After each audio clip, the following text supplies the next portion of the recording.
bienvenue sur Monaco Info. Au sommaire aujourd'hui. Le prince Albert II s'est rendu sur les traces des Grimaldi en Campanie, mais auparavant le chef d'État monégasque était à l'université de Naples. Vous saurez pourquoi dans ce journal. Vous découvrirez aussi dans cette édition la liste officielle des ouvrages retenus pour le coup de cœur des lycéens 2018. Les fous ne sont plus ce qu'ils étaient. Retour sur le dernier spectacle de la saison du Théâtre Princesse Grace. Du football avec les enjeux de la rencontre Monaco 3.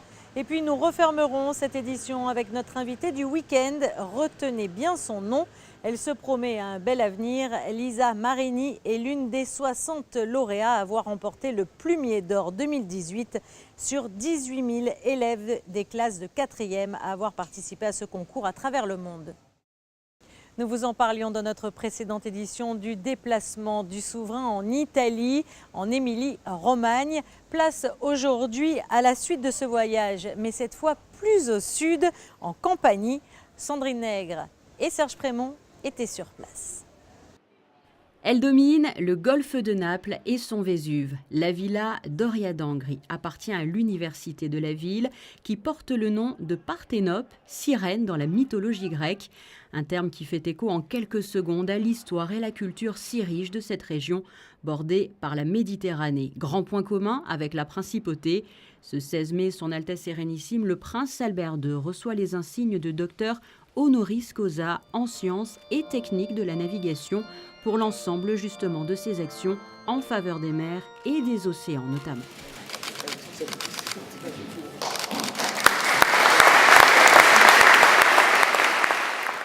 Je voudrais très sincèrement vous remercier de l'honneur que vous me faites aujourd'hui en me remettant ce diplôme de docteur honoris causa de votre prestigieuse université. Je suis en effet particulièrement fier de recevoir cette distinction ici, dans cette institution qui fait des problématiques environnementales et en particulier maritimes, des enjeux à part entière. È un'attività ultradecennale nelle scienze del mare. Les actions du prince Albert II dans ces domaines sont nombreuses et essentielles. Il défend plusieurs causes et ainsi un facilitateur concernant les problématiques océanographiques et bien sûr, surtout en Méditerranée. Cette mer unit la principauté et notre université. Nous avons une tradition séculaire et commune qui repose sur la recherche. Et au cours de cette matinée, un terme est prononcé à plusieurs reprises, celui d'unité, indispensable pour permettre aux différents États d'agir ensemble pour le bien de la planète bleue. Parmi les exemples cités, le sanctuaire Pélagos qui illustre l'engagement de Monaco, de l'Italie et de la France. Direction à présent la commune de Campagne, dans les terres de Salerne, liée à la famille princière. Elle fut de 1532 à 1641 fief de la maison Grimaldi. Les seigneurs s'étaient placés sous la protection de l'Espagne des Habsbourg et reçoivent à ce titre par l'empereur Charles Quint le marquisat de Campagne, et ce jusqu'à ce que les Grimaldi se placent sous la protection de la France juste après 1640. Mais plusieurs siècles plus tard, l'attachement est intact, comme en témoigne l'accueil chaleureux réservé au prince Albert II dès son arrivée. Toutes les générations étaient réunies le long du parcours San Bartolomeo. Plusieurs témoignages demeurent évoquant la période des Grimaldi, en présence du maire de Campagne qui porte un nom qui ne s'invente pas, Roberto Monaco. Le souverain dévoile deux plaques, celle de sa visite et celle des sites historiques Grimaldi. Je suis frappé par le fait que la population a tenu à accueillir le prince avec une chaleur absolument incroyable. Ici à Campagne, qui est une petite ville, ils sont venus très nombreux, ils sont venus des villages alentours, à la fois pour rencontrer le prince et pour penser au passé commun avec la famille Grimaldi. Donc c'est une belle occasion de rappeler des éléments de l'histoire qui est la nôtre, mais l'histoire que nous avons en commun aussi avec les fiefs des Grimaldi.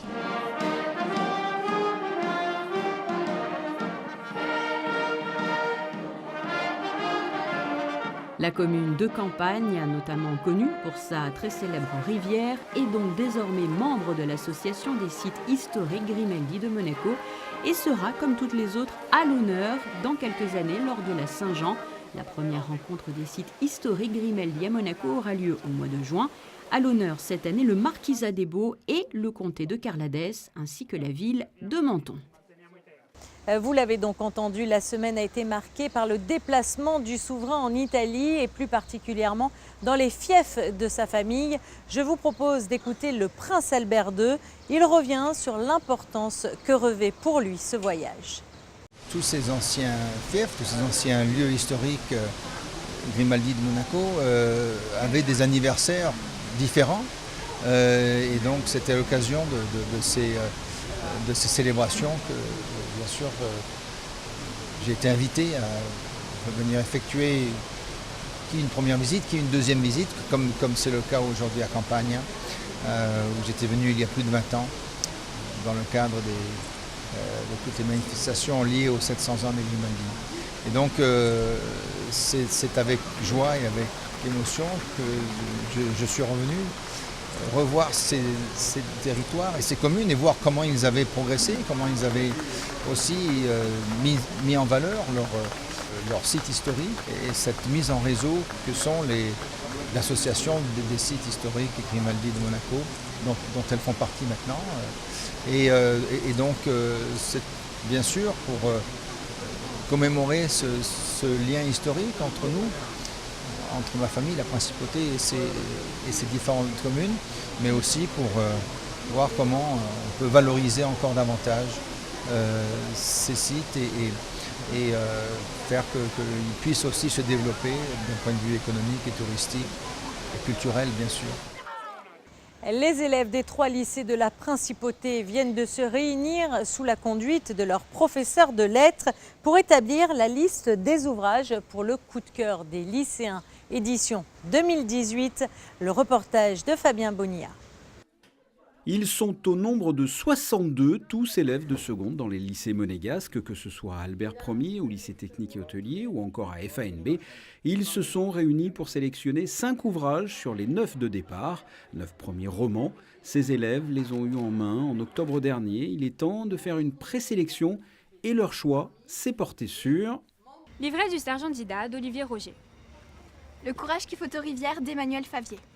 Marraine de Jean-Baptiste Andréa. Parmi les miens de Charlotte Ponce. Mademoiselle à la folie de Pascal Lécosse. Je trouve que c'est une expérience unique, à la fois pour l'écrivain qui écrit son premier livre et à la fois pour les élèves qui ont la chance de découvrir son premier livre. C'est assez enrichissant, parce que c'est pas du tout les mêmes et ça apporte un nouveau regard sur la lecture de manière générale. Le coup de cœur des lycéens a été créé en 2007 dans le cadre du prix littéraire de la Fondation Prince-Pierre de Monaco. La participation au coup de cœur des lycéens, c'est très important, il me semble, parce que non seulement il y a le goût pour la littérature que ces élèves-là donc, vont pratiquer, mais il y a également donc, l'exercice de l'esprit critique. C'est-à-dire que cette fois-ci, ils sont placés en totale autonomie et ils doivent faire un choix qui est le leur, argumenter pour justifier les raisons du choix. Et donc, en tant que futurs adultes, ces lycéens-là doivent argumenter, justifier, faire des comptes rendus. Donc c'est un aspect très intéressant du coup de cœur des lycéens.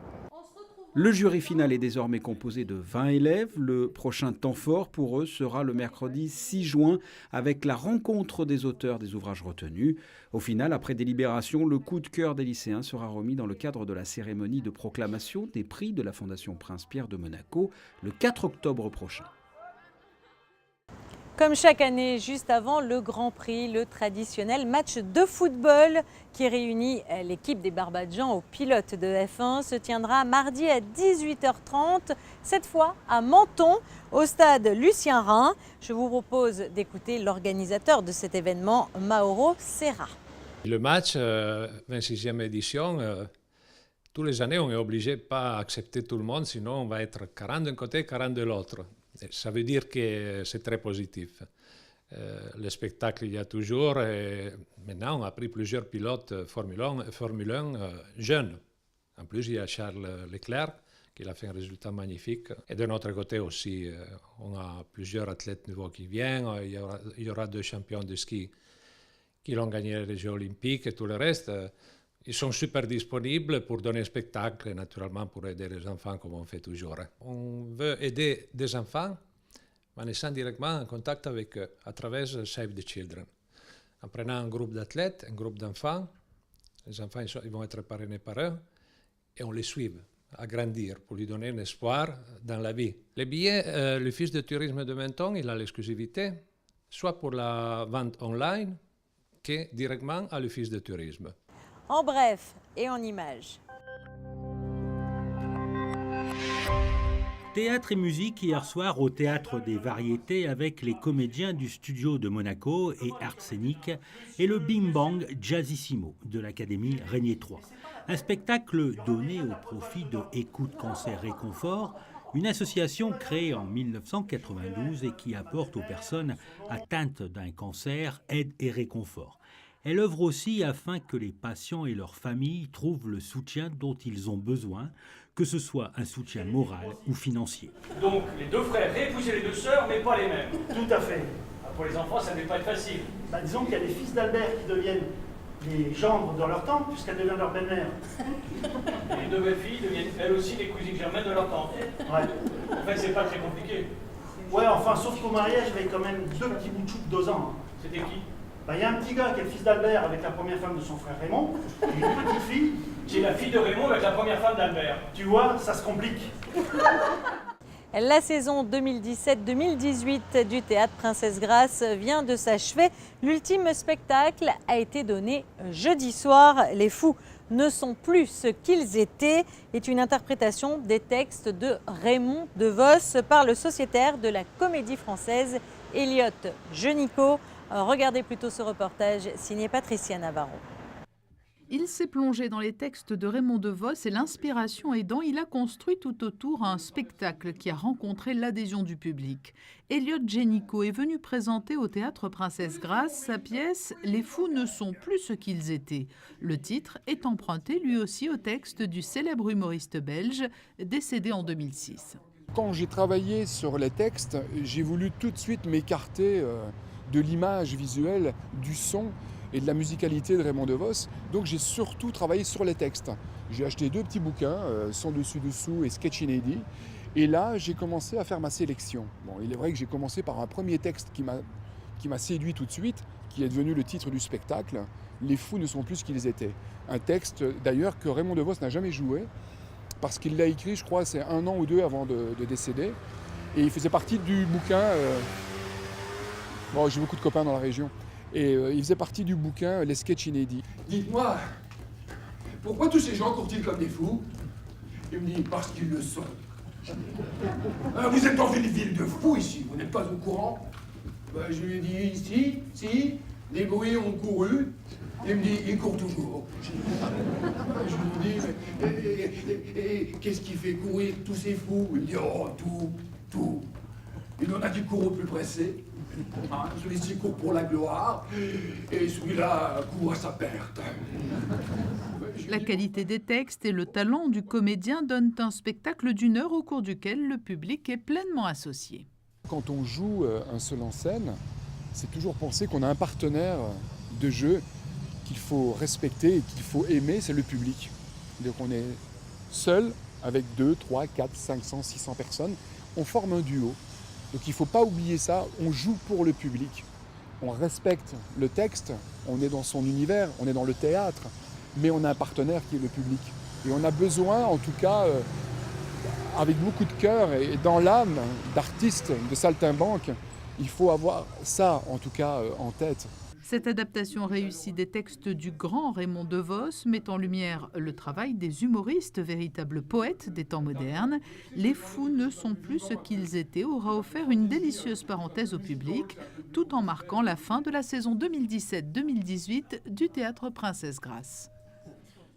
Passons au sport à présent et au football. 38e et dernière journée de championnat. Samedi soir, Monaco se déplace sur la pelouse de Troyes qui joue sa survie en Ligue 1. Les enjeux de la rencontre sont signés Frédéric Elion.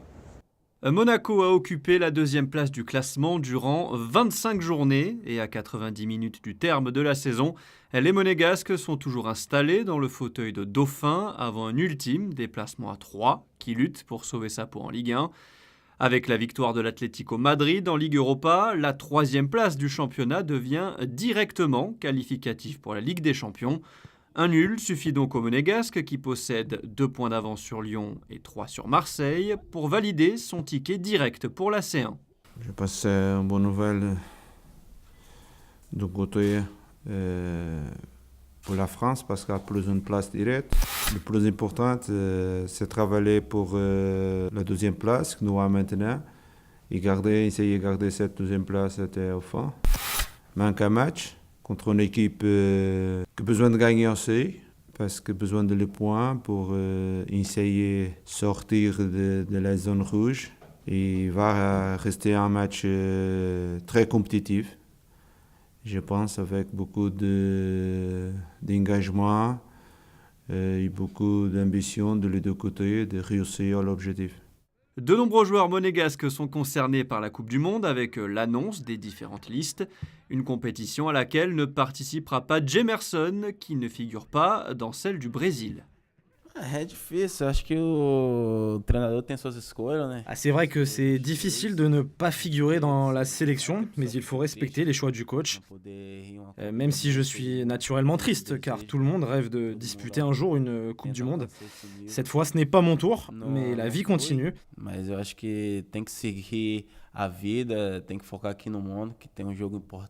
dois me concentrer sur Monaco. On a un match important samedi contre 3. Peut-être que je pourrais disputer une Coupe du Monde dans le futur. Il faut garder la tête sur les épaules et rester concentré sur les objectifs avec l'AS Monaco.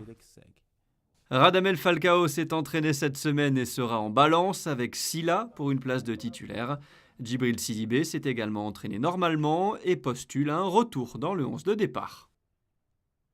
Et puis comme vous le savez, Didier Deschamps a annoncé sa liste officielle des 23 joueurs qui ont été retenus pour composer l'équipe de France. 2 joueurs de Monaco ont été retenus. Il s'agit de Lemar et Sidibé. Il est à présent l'heure de retrouver notre invitée du week-end. Elle est âgée de seulement 14 ans. Elle est scolarisée au lycée FANB à Monaco. Elle est en classe de 4e et elle vient de remporter le concours Le Plumier d'Or édition 2018. Elle fait partie des 60 lauréats qui ont été retenus parmi 18 000 élèves du monde entier. Retour sur les bancs d'école, enfin pour moi, tout de suite. Bonjour Lisa. Bonjour. Alors tu as 14 ans. Oui. Tu as réussi l'exploit d'arriver 21e sur un concours, le concours Le Plumier d'Or 2018, qui réunissait au départ 18 000 élèves de 4e du monde entier. Oui. Alors comment s'est déroulé ce concours? Alors, le Plumier d'Or, c'est un concours qui est organisé par la défense de la langue française et il est parrainé par la Marine nationale et l'Académie française. Et donc cette année, il y avait 18 000 candidats qui venaient de plus de 324 collèges. Et donc, le concours il s'est déroulé en 2 parties. La première partie, c'était des exercices de français et de culture générale. Et la deuxième partie, c'était une rédaction. Comment on se prépare à un tel concours? En fait, il n'y a pas vraiment de préparation parce que ça peut toucher tellement de sujets différents qu'il faut vraiment se fier à sa culture générale et à sa connaissance du français pour vraiment réussir. Alors, tu as que 14 ans. Oui. À l'heure actuelle où on envoie beaucoup de textos et autres tweets, comment on devient passionné comme ça d'écriture et de littérature? Bon, j'ai grandi dans une maison où on lit beaucoup. Du coup, depuis que je suis petite, j'ai toujours eu envie de lire. Et en fait, quand on lit beaucoup, en fait, on enrichit son vocabulaire et on rencontre beaucoup de styles d'écriture différents. Et du coup, quand on essaye d'écrire, on se rend compte qu'on n'écrit pas si mal que ça.